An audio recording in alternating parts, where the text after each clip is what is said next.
Hello, everyone. Good morning, at least on the West Coast. We are starting bright and early.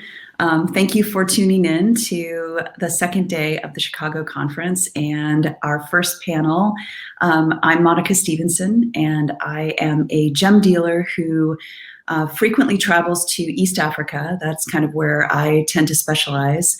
And I have a business model that sort of supports artisanal miners kind of in those mining communities.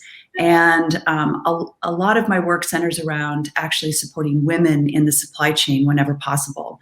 I'm also the president of the board of Ethical Metalsmiths, and I am also on the board of Women's Jewelry Association, as well as Gem Legacy. And in all of my work, in all of these places, I'm often at the intersection of where women's rights in the supply chain or in a broader community come to the fore. So I was very honored to be asked to moderate this panel by Susan. She's obviously a powerhouse, and we've had some amazing discussions so far. And I'm extremely honored and thrilled to be joined by Abigail Sibanda and Billion Matombo. Sorry to hesitate a little bit. I haven't practiced that too much. I'd love to introduce our panelists all the way from Zimbabwe, who had to travel quite a number of kilometers to actually get good connectivity to join us. So we appreciate your joining us and being here and telling your story. Susan always prioritizes having the stories come directly from the people involved whenever possible. So we're so happy you're here. So Billy is the chairperson of the Marange Women's Alliance. Is it Marange? Marange. It's all right. It's all right. Okay. She's also a human rights defender.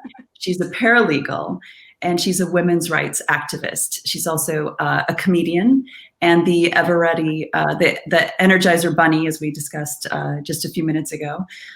She is also working with the Zimbabwe Diamond and Allied Workers Union as a senior officer.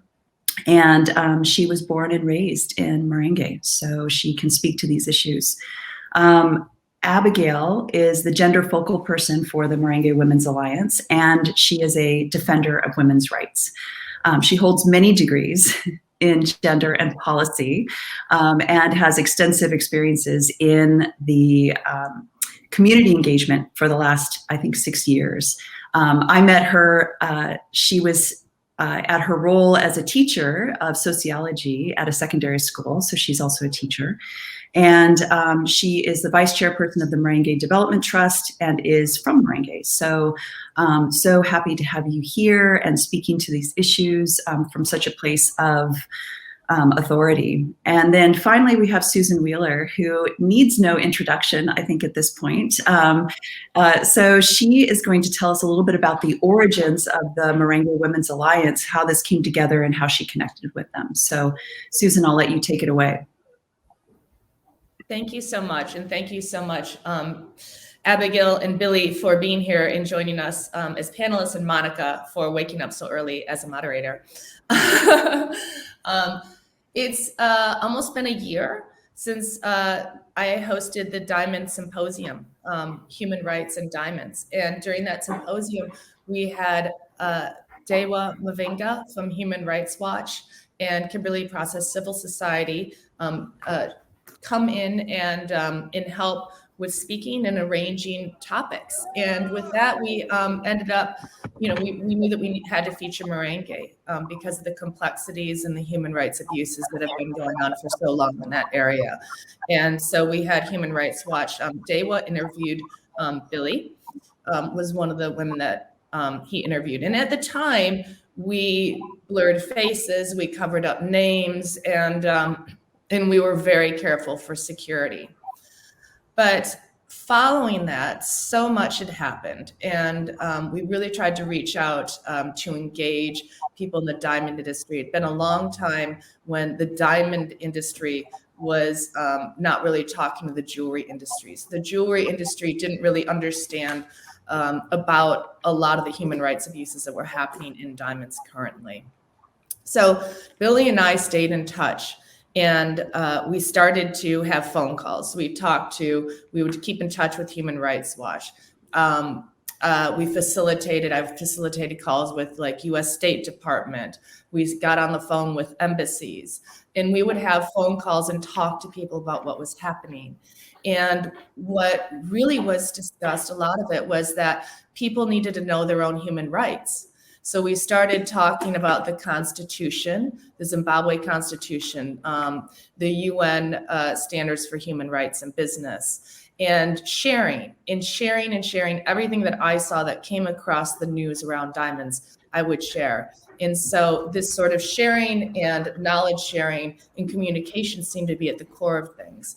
And so Billy said, let's build a WhatsApp. We're going to build a WhatsApp of all of the women throughout Marange.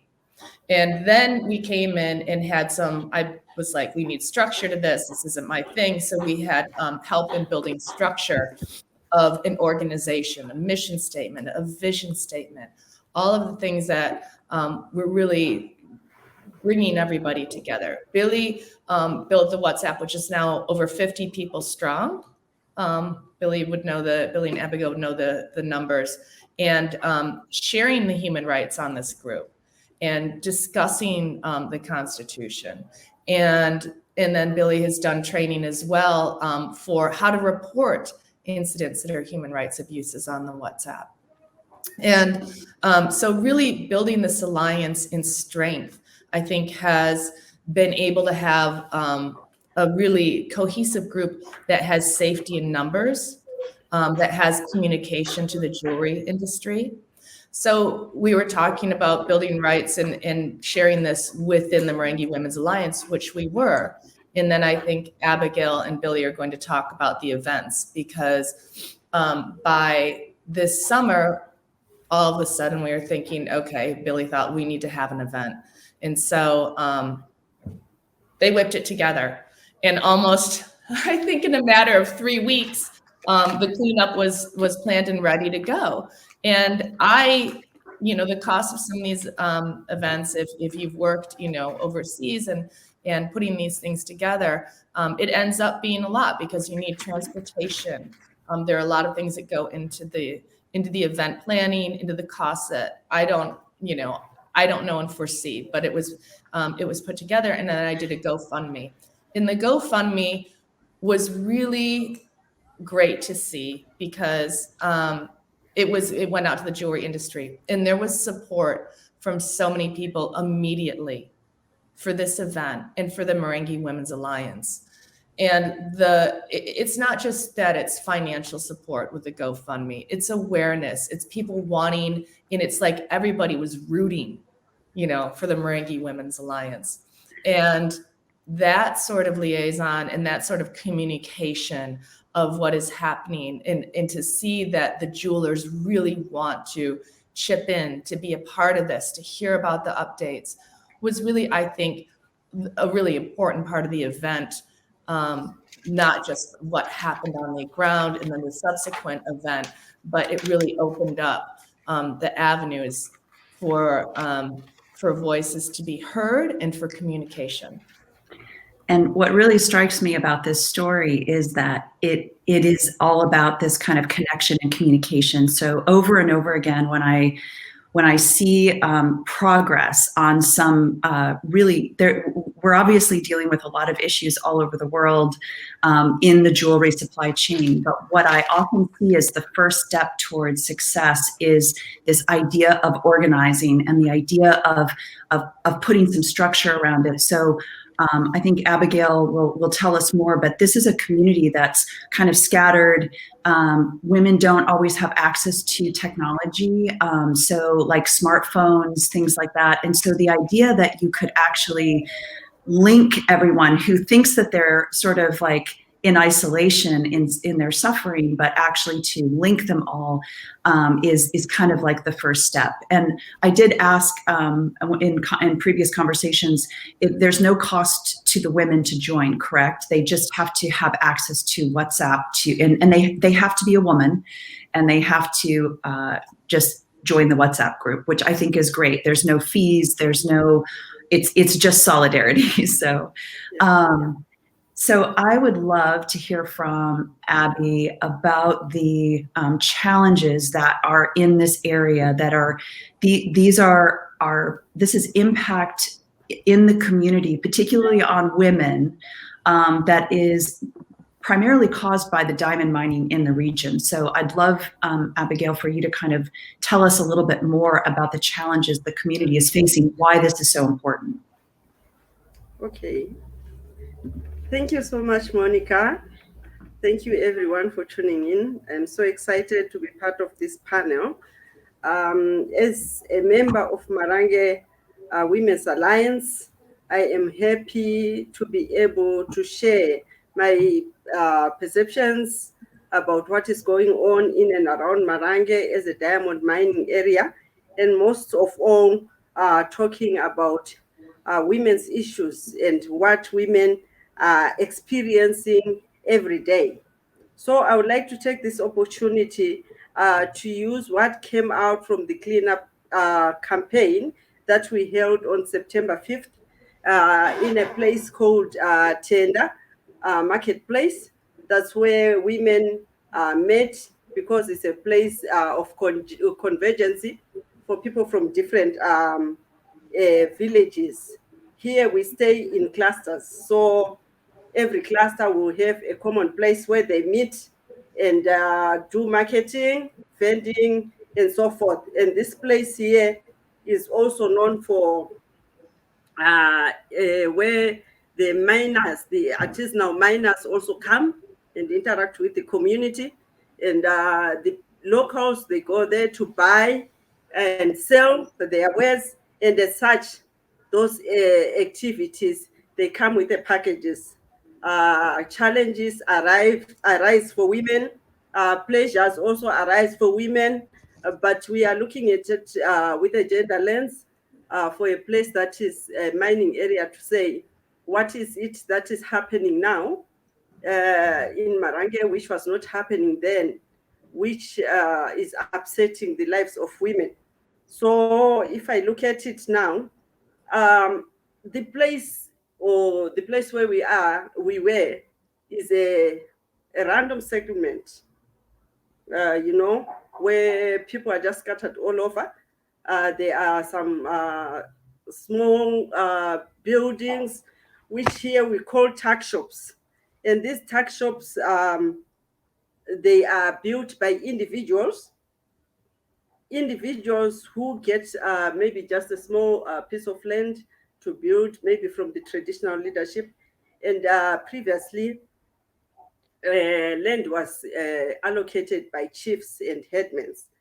And so when people get these places, they build and start doing activities. Now the activities that happen there start to include little grocery shops, vending stores, houses, and brothels. And where these activities start happening, there is sexual harassment that start to emerge. There is sex trafficking that start to emerge. There is gender-based violence. That's the issues that start to emerge around that area. And this also is not unique to that marketplace only. It spreads throughout the communities. And the cleanup campaign gave us an opportunity to hear the lived experiences of women in terms of those challenges. And, this is where buying and selling of diamonds also occurs. If you go there, you park your car by the side there, you will see some young men coming and asking you, "Mother, Toita say," that's to say, what can we do? I've got it. So they are practically telling you that they have the stones they want to sell to you. In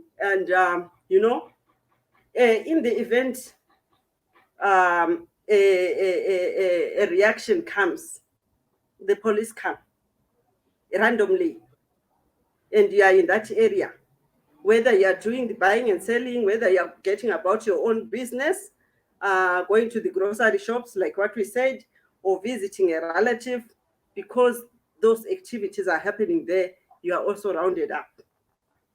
That's what we call the reactions. when the police come, they don't choose. Whoever is there, you are rounded up, the searches happen, and you might be taken for detention. And during those detentions, again, there is harassment that goes on against women. And women really have to enjoy a lot of abuses that come with detention. You are taken to the barracks, or where we call the base. You go to the police base there, and you stay there the whole day. Whether you're on your period or not, they will keep you there for the greater part of the day. There is no bathroom. There is nothing to help you. There's no food. There's nothing. And you have to endure that. And also, the shelters there, they are being used for brothels. And women are subjected, you see. And you see that there are a lot of conflicts that arise at the end of the day amongst the community women because of those brothels. Sometimes you find that it has to do with, sorry? I just wanted to lay a little bit of groundwork for people who aren't familiar with this area. So there is a large-scale diamond mine in this region. Is that correct? Yes. So, and the large-scale diamond mine is actually partially owned, or there is a partial interest of the Zimbabwe government, correct? Yes. So I just want to lay the groundwork for people that these are traditional communities that have been sort of inundated with artisanal miners traveling to this region because there are diamonds that are found alluvially, correct? Yes. So there's a lot of, and that mining is illegal because the government has said so. Is that correct? Also? Yes. So this is illegal artisanal mining happening. Not so much because that's due to kind of local laws and local issues. So the police are sort of in the pocket of, they are more beholden to the mine and the mine owners, correct? Because there's actually a government connection. So I just wanted to lay that groundwork so that people understand that this is an influx of people coming to this region that are not from this community. And now in these villages and in the community, there's this commingling of this, of populations that are not normally from there. And then then the police are reacting. So there's a lot of conflict, it sounds like, and a lot of, there's just a lot of interaction with law enforcement, but the law enforcement is on the mine side, not necessarily on the community side. So is that correct? Yes, that's correct. Okay. I wanted to make sure people aren't familiar why this is happening and what's going on. So I'll let you continue with your story. Thank you for clarifying that, Monica. Yeah, it's very true that the hyperactivity that is coming to this area and the communities at large is because of the large-scale diamond mining operations that are happening within Chiadzwa.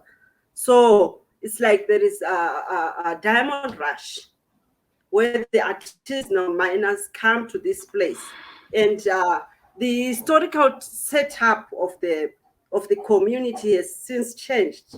There's a lot of interaction from people from different provinces with different values. So the whole system has been upset like that. So the challenge is now the brunt of these disturbances, it falls on women. That's what I was explaining earlier on, to say women have to go there to fetch daily supplies and so on, because it's a settlement and it's a marketplace, and in the process they get entangled, right? And in the communities as well, the same is happening. All these issues, they emerged during the cleanup campaign. Where does this link with rights? We are saying the right of women to movement have been violated, because we are going to the shopping center just like any other woman, and we end up getting rounded up and you are arrested, then we have a problem. You are going out to fetch water as a woman, and in the process, you are said to be in a protected area. You should not be going this way, and you are rounded up. So the cleanup campaign gave us this platform to interact as women and say what those challenges that we are meeting are, and what rights, to learn the rights that have been violated. One key challenge that came during these discussions was environmental rights that have really been disturbed because of the mining activities. Would you like me to show the photos at this time to illustrate some of those? Yes. Okay. That would be helpful so that we understand how deep these issues are. I'm going to share my screen. Can you see that? Not yet. Not yet? Okay. Sorry. Hang on one second. Let's see. Share screen. Share.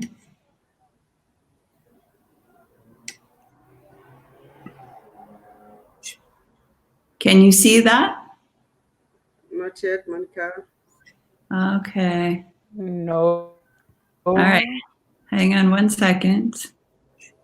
It says share. Let's see. Entire screen. Application window. Chrome. Oh, no. Here we go. Share. Can you see that? No, not yet. Not this side. Okay. All right.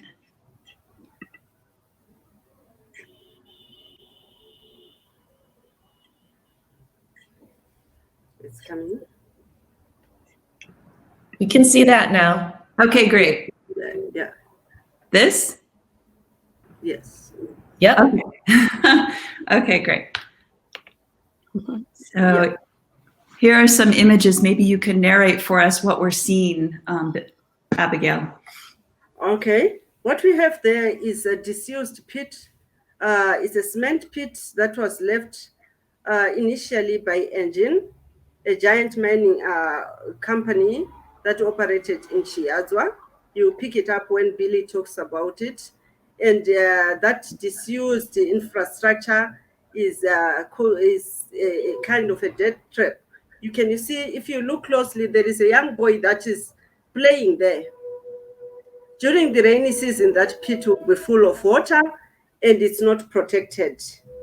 So it imposes harm and it's dangerous to the locals. Can you go to the next environmental picture? Okay. That one, I won't link it to the environment, but it's also a disused infrastructure that was left by the Engine when they left their operations. And in Chiadzwa, they are in Zimbabwe as a whole. We have got a deficit of schools. We have a deficit of creches. Considering that these operations are within localities, within communities, you would wonder why wouldn't that infrastructure be turned? Why not turn it into a creche and make it useful? Yet we don't have creches. But as they left, they just destroyed everything. And it's not sustainable anymore. What we have there is the supposed to be market. That's where you would say you're going shopping. And that's not sustainable infrastructure. And it's just haphazard. And it shows that the companies do not have commitment in infrastructural development. And it also impacts on the communities because there is no sustainability there. And that's where all the activities happen. And that is where we held our cleanup campaign. That photo was taken after the cleanup. You see the environment was quite bright and looking good. after we'd finished cleaning and picking litter around there. Okay, that is Abigail there in Odzi River. Right. What happens is effluent that is coming from the mining is going downstream through the Odzi River there. And that is impacting negatively on people downstream, the chemicals, the siltation. Diamonds goes with washing soil out of the gravel, whatever they mine. And it is damaging that water body. And it's not doing good to the community, and especially those people downstream. And remember, we don't have a very good potable water. People tend to just go straight into the river, do wash and fetch water, do all the activities on the river banks and so forth.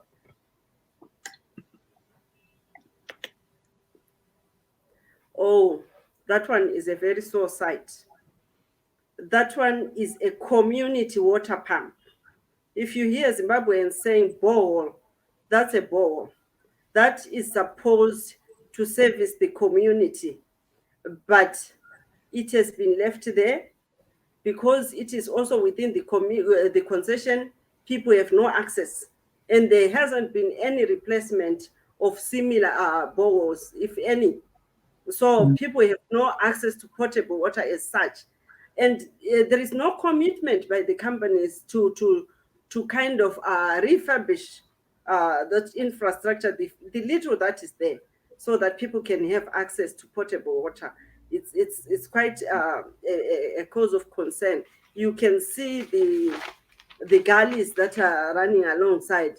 That will be some drilling. Sometimes you see our photos that are coming ahead. There will be some prospecting that will have happened there, and the pits are left bare. There's the pits. There's the pits. There's the pits. Yeah, that's the drilling. And I'll tell you that drilling will happen even in the borders of in the fence of your compound, and they will just drill and leave it like that. And the drilling comes unannounced. There is no consent after that goes with it. That drilling can happen within the fields where you are doing your agriculture, and at the end of the day, food security is compromised. Actually, there isn't much farming activity that is happening now because of these people's farming arable land has been reduced. So it's so sad. And who is doing the drilling? Like when you say they're doing the drilling, who is that? The companies, of course. The company. The companies, of course. Yes, they'll come and drill for borehole for thing is prospecting, looking for the dam. I'm not sure what this image is here. Yes, that image is just showing general land degradation and reclaimed pits and gullies, which are posing a lot of damage to the environment at large, where we as the community expect that the companies, they have the equipment. Why not reclaim the land and maybe plant more trees or do something sustainable? During the rain, you'll see in the pictures that are coming, those are going to be padros. And that also is the road where you have to move, you see? Mm-hmm. And imagine what will happen during the rainy season. You cannot move from point A to B because it's all mud and water. You see that one there is a paddle, and you have livestock there. And reclaimed gullies will pose a danger to livestock. I had an image of a drowned cow. I don't know if it will come. That one was just at the edge of the paddle, right at the edge of the paddle, and it poses harm, or it's not good for our livestock. We should talk about the baobab trees as well. I'm very passionate about the baobab trees, very much so, Monica, because as I was growing up, the only porridge that I could tolerate was baobab porridge. And you see that plantation is all locked away. There are restrictions to movement, which my colleague Billion will talk about. Those baobabs, they are a source of livelihood to the community. So imagine what happens if you cannot wake up in the morning as a woman to make porridge for your child, and nutritious porridge, so to speak. And for women like me, I would want to get baobab oil. I hope ladies can get me a baobab oil there. I have some. You would want baobab oil to use. It comes from those trees. We have got the baobab coffee. It comes from those trees. And because of the mining activities, all that, everything has changed. Everything has changed.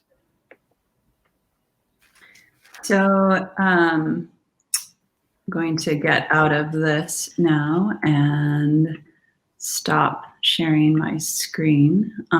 Thank you for kind of walking us through some of the environmental issues, but I think that there's also a lot of human rights issues that also came up at this first cleanup event. It was kind of the first time that people had gathered to actually express this. Is that correct? Yes, true. They did speak out. They did express themselves, the women. And the key violations that we picked included the right to drinking water that has been violated. Women have to carry buckets here and go miles and miles to go and look for water for drinking. Whereas our Constitution, Section 77, gives everyone, it's enshrined that everyone should have access to clean drinking water. And the right to dignified shelter, that one, Billion will talk about it. The right to freedom of movement, which Billy will also speak into, as I've also touched a bit on it, that you can not access the common goods which are there in the community, like the baobab trees, to speak. And there is the right to privacy. You see those shelters at Tenda Marketplace, when they come to raid or to just do their random searches, they can just bump in there. And you are a woman, you are in there, it's a shelter baby that you're using, and someone just comes in there, and your whole dignity is destroyed, because you might never know in what position they come in there and find you, you see. And those are really serious issues, because it extends beyond that marketplace to the communities. Yeah. And then the right to privacy, I've talked about it, and human dignity, and then environmental rights, all which is enshrined in our national constitution of 2013. So for the event,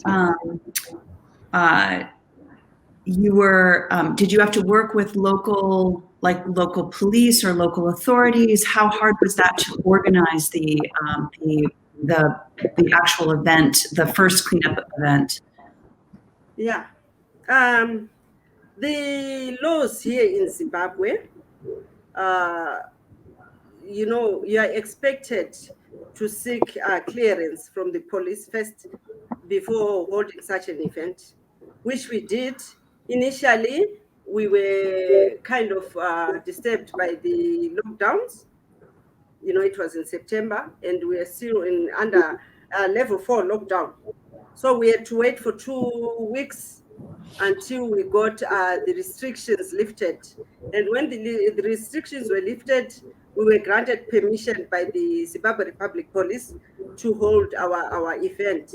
And then we also invited the local, we also had to seek clearance from the local leadership, the traditional leadership, which will mean the headman, that's the one that is in charge of the locality. And in this case, we were in a village called Mangwiro under Chiadzwa. Like I told you earlier on, that we'll be staying in clusters. So we had a bit with the local leadership because there was kind of a friction. We thought that maybe we could just do it because we are women. But what later emerged is that we were suspected to be holding a political event. So initially, the first headman did not give us permission until Billy and Memory went up to speak to the next one in charge. Chiadzwa Mangwiro did not give us permission. Then Billy and Memory went and spoke to Henry Chiadzwa, who later gave us permission. And that also impacted on the participation of women, because initially women had shunned to come to the event, fearing victimization, because once you go to gatherings that are labeled to be political, you are punished for that. So that also kind of delayed the kickoff of the event. And then later on, as the event started, we had a good visit from state security agents, who also came to check on us and to see what was transpiring. And it happened that Billy intercepted them and told them that this is an event for women's education on rights.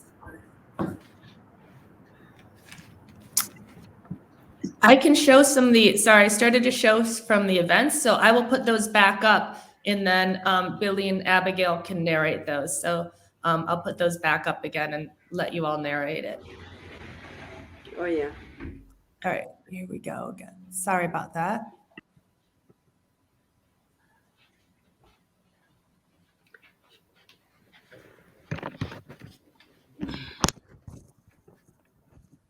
Okay.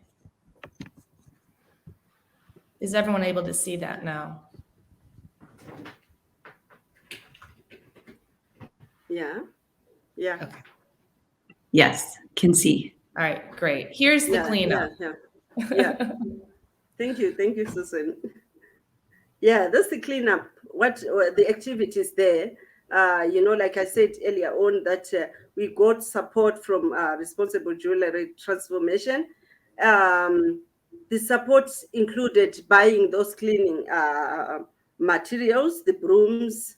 I don't know whether you're familiar with that type of broom.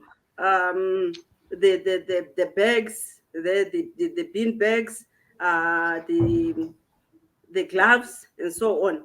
And we had to go right around the marketplace, sweeping and picking papers and making it a bit clean, and maybe to conscientize those people around that a clean environment is a safe environment. Great. And here are the rights you already went through, so I'll continue. Let's talk about, can you tell us the importance of the head of the police here and what she does? Thank you very much. She is the head in charge of the police station in the local area there in that the part of Marange. When they were invited, when she heard that it's a women's event, she was so enthusiastic, and she pledged from there on that she will attend all the events that we are going to hold. And I'll tell you, when she came, it helped to demystify the preconceptions that the localities had, that it was a political event. And that helped us a lot. It reinforced the event, because more people then started to come in, more women. The vendors, there were vendors who were running their stores there. They started to trickle in. And at the end of the event, there was quite a substantial number of women, and more women joined the group on that day, and they were registered. They shared their WhatsApp numbers, and they're registered onto the group. Great. And this is what it looked like when you walked in, right? Nobody was coming. It was empty roads. It was quite deserted, yeah. Those are images. Can you get that back sorry. a bit? Yeah. Get that back. Yes, you look at those women there. There's another group, and those that are at the back, of women who just came to join us and to listen. They got interested. One of them there shared a very sad story of a sexual harassment. And we were all almost in tears when she gave us a narration that at first she was raped. She's a rape victim. When she was raped by an uncle, a person whom they knew. And then her mother told her not to go and pursue the issue, and the issue just didn't sail through. And every day in her life, she had to face her perpetrator until she decided to run. She ran away from home, went away, and got into prostitution. And she came back now because there's the diamond rush, and she's still into prostitution. And she was saying, now that you are saying these issues on sexual abuse and the codes that you're talking about, the law, she was kind of saying, I'm surprised that actually my rights were violated. I don't think I like this kind of life. Can you help me?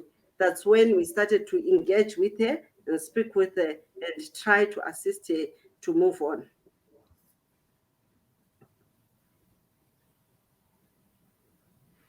That was a group photo of the women. And now we're at the breast cancer awareness event, the second event. Yeah. Thank you.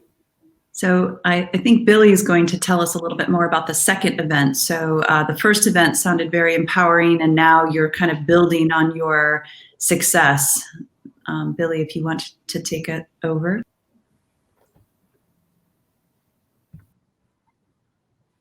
Thank you, Monica. Good morning, good afternoon, good evening, depending on which part of the world you are in. As Monica introduced me, I'm Billion Matambo from Marange in Manicaland province in Zimbabwe in Africa. It's so unfortunate that we didn't start together with Susan. So let me go back, allow me to go back to basics. All this time I was worried. I was kind of worried, thinking that, okay, Abigail is now speaking everything. What am I going to say now? But fortunately, I still have a few things that I can share. To start with, things haven't been okay for Marange women and children, beginning from 2007 when mining started. And in Marange, mining started with 7 companies which were mining in Marange, and up to 2016. And by then, women and children remains at the periphery of all the activities, and we were and we are still at the receiving end of all the negative impacts of mining. And during all these years up to now, as women, we have been fighting for the same battle, one woman on her own corner, but then the coming in of responsible jewelry transformative bring us together. Then we were given birth by responsible jewelry transformative as Marange Women's Alliance. That's where we come from. Then the objective of our existence was to amplify a unified voices of our concerns, because ever since from then, different players in the mining sector with different interests keep on stifling the women's voices. And the community, we are in a community where there is patriarchy and women have no access whatsoever. And I just want to thank this platform because I have that right to be heard, which is not common in Marange, the right to be heard. And let me go back to statistics of how Chiadzwa is. Like, let me take, for instance, only Chiadzwa, which is in Ward 30. In Chiadzwa, in terms of the populace or the population of Chiadzwa, we have 19 villages. And out of those 19 villages, there is each village comprises of almost 200 households. And when we talk of households, we talk of households of families, where there is a head and only one head of the family. Those are what we call households. And like overall, each in Chiadzwa, we have more than 3,400 households. And on average, each household comprise of seven family members. And I'm not counting those who come into the area. So I'm just trying to share from the women's perspective how life is in Chiadzwa. So with all that populace which is in Chiadzwa, we only have one clinic. And that one clinic, it always prescribe paracetamol for every disease because there's no drug. The drugs are very scarce there, and there's influx. And I didn't count the artisanal miners, those who stays in the mountains. I only count those who members of the community. So that one clinic has no ambulance, there's nothing whatsoever. And some women during labor, when they are pregnant, they have to walk like a distance of like 15 kilometers to get to the small clinic so that they can get medical attention. And now here is, contrary to what is on the ground, here is we have Ministry of Health, and Ministry of Health is proposing that we want a 0% mortality, maternity mortality. In simpler terms, they are saying no women must die during labor time. So looking at what is on the ground and what Ministry of Health is saying from a women's perspective is their command is kind of void, because we look, there are no measures in place on the ground that enforce what they suggested that at the communities. Or it's like the Ministry of Health say this is what they want, but there is no measure that can enforce or enhance the 0% maternity mortality on ground. And women suffer. And to us as women in the community, and looking at pregnant women, the infrastructure that we have is interlinked to such an extent that you want to move from, or you are transferred from Chiadzwa Clinic to the provincial hospital, which you can find about 150 kilometers away from Chiadzwa. That's the only provincial hospital that we have without an ambulance. Now you want to use another vehicle, and that other vehicle that you want to use to transport a pregnant woman to Mutare Provincial Hospital ought to from Murahwa building, which was also 150 kilometers away from Marange. So by so doing, women's lives continue to deteriorate. And if we could go, the Marange graves are rich with women and children, young kids, because of that situation that we are in. And then when we look at what we want as women, most of the players who are in the mining sector, they say, no, you don't have to say all these things because that's how it is. And as women in the community, almost everyone, as time goes on, began to normalize the abnormal, normalizing this situation which is abnormal, because we have stayed so many years in that situation. So this is what has been happening all this time. Women's voices have been stifled, and now when responsible jewelry transformative came in, the first step that we took was that of trying to teach all the women on their rights.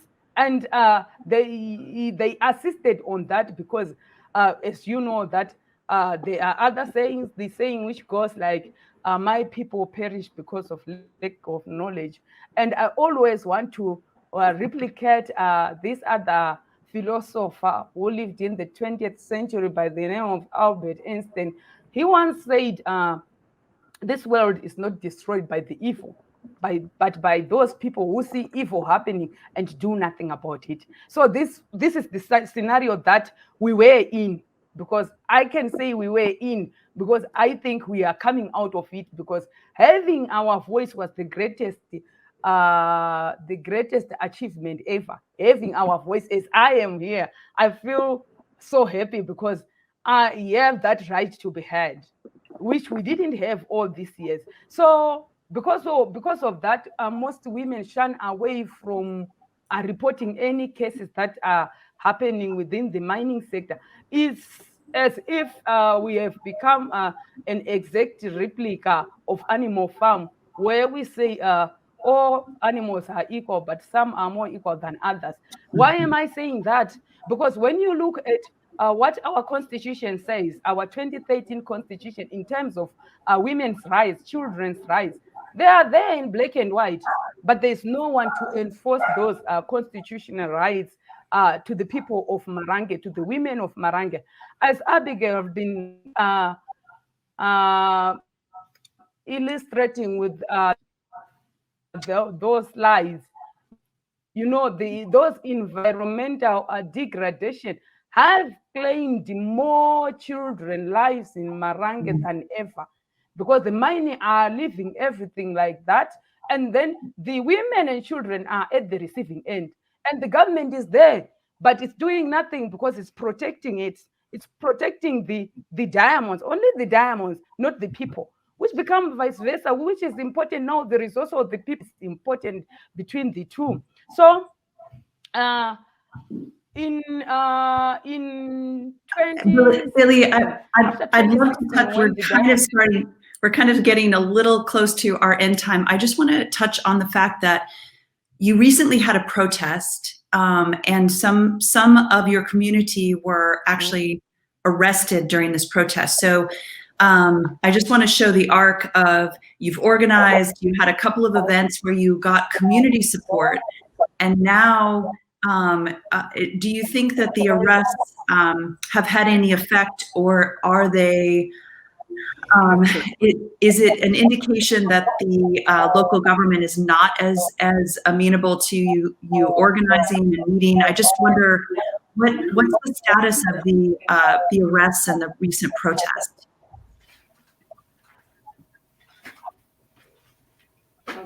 Oh, thank you, Monica. I was going there now. I was getting there. Like I wanted to, I don't know if you still have that slide.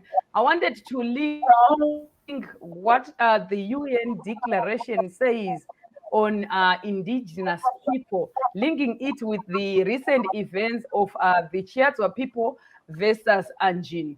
Like Anjin did stop mining in 2016. Then in 2019, they crawled their way back without the consent, without seeking consultation from the community, without an EI. Everything was privatized.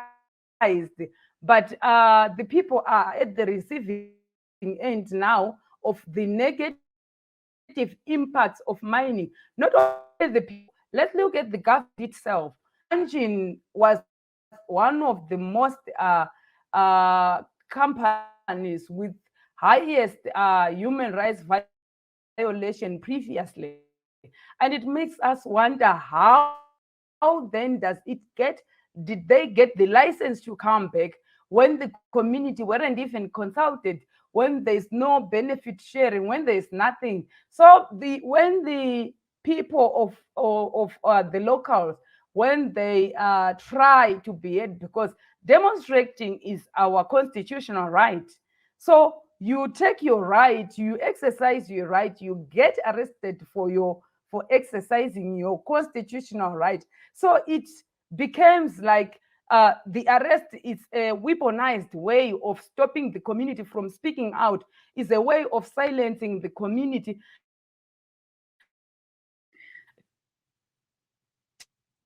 Taking for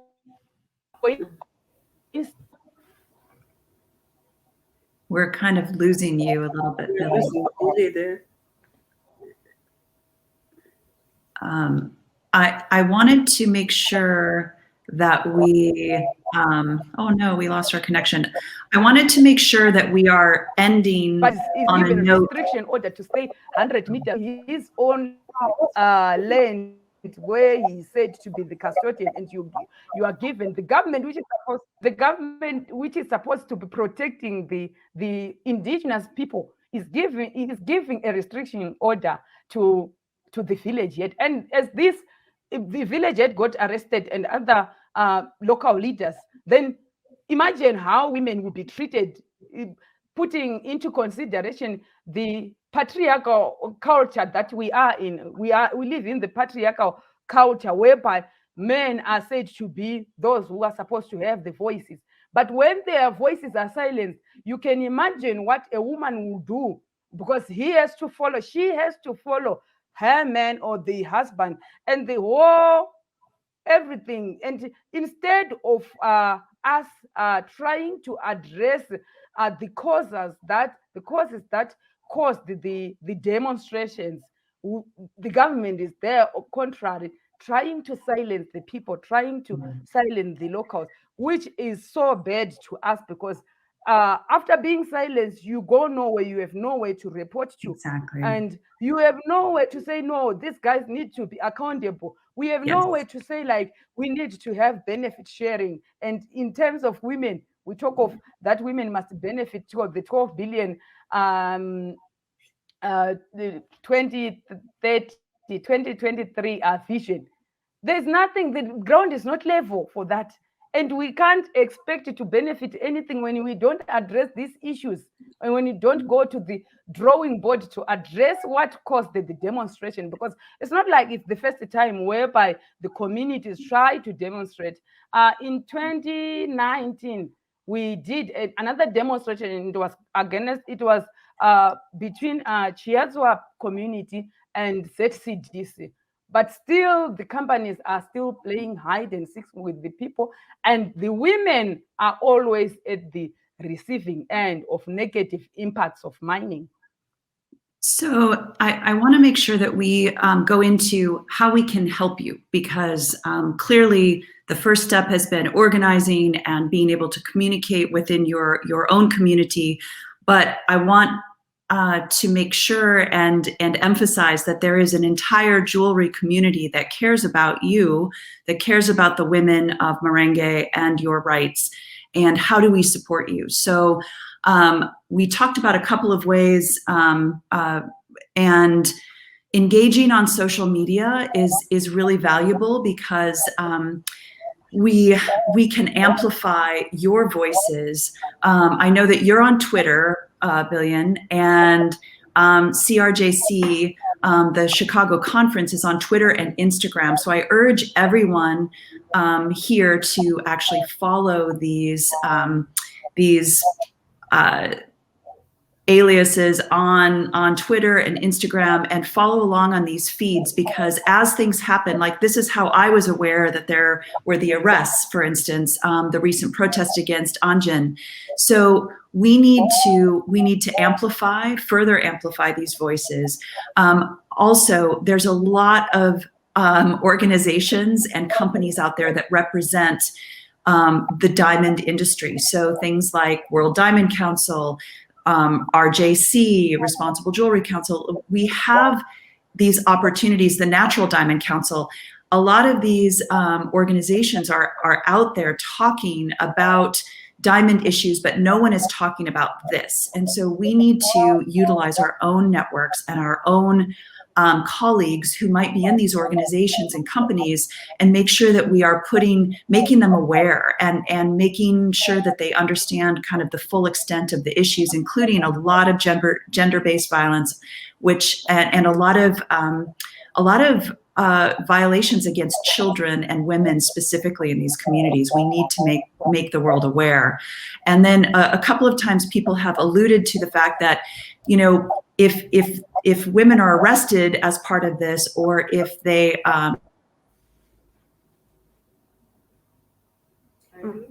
we lost it. Oh, Monica, I think you're frozen now. Monica's lost connection. So yes, I think that Monica had gone over, you know, some of the things that you can do. And, thank you, Monica. Yes. Thank you. And to say the least, the greatest gift that we have received from this platform is the gift of having a voice. That gift is the greatest gift ever that we get as the people of Marange, or as the women of Marange. And because of that, the other thing that we are teaching our people, the women of Marange, is citizen journalism. Because in Africa, anything that is not documented, that thing never happened, or that incident never happened. So we are teaching our women to document first-hand information, evidence-based. And because of that experience, we are trying to capture everything, all those inequalities which are happening within the mining sector. And when we capture everything, we are on a better informed position to evaluate what's going on within our area. Because when everyone denies it because they say that thing never happened. But from a community's perspective, citizen journalists are not limited, are not governed by any law. They are not governed by the laws of the companies or the laws of politics. So they can report whatever which is happening. So this is the other empowerment which we are giving to our women so that we can stand up. Thanks, Monica. Thank you and Abigail for showing up and for showing out. You have organized, you have done the first step in organizing, and now I hope we can help connect you to resources within the entire jewelry community. We so appreciate you coming and speaking and letting us know the depth of kind of what's happening on the ground there. These diamonds are in our supply chain. I just want to make sure that people understand that these diamonds coming from this region are certified conflict-free, and it's encouraging that the Kimberley process plenary opened with the civil society saying, "I see you. We see these abuses, and we see some of these things happening." And they specifically talked about Marange. So we need to keep pressure on the industry. We need to keep working on this. We need to keep supporting you. And really, we're here. We will help support you where we can.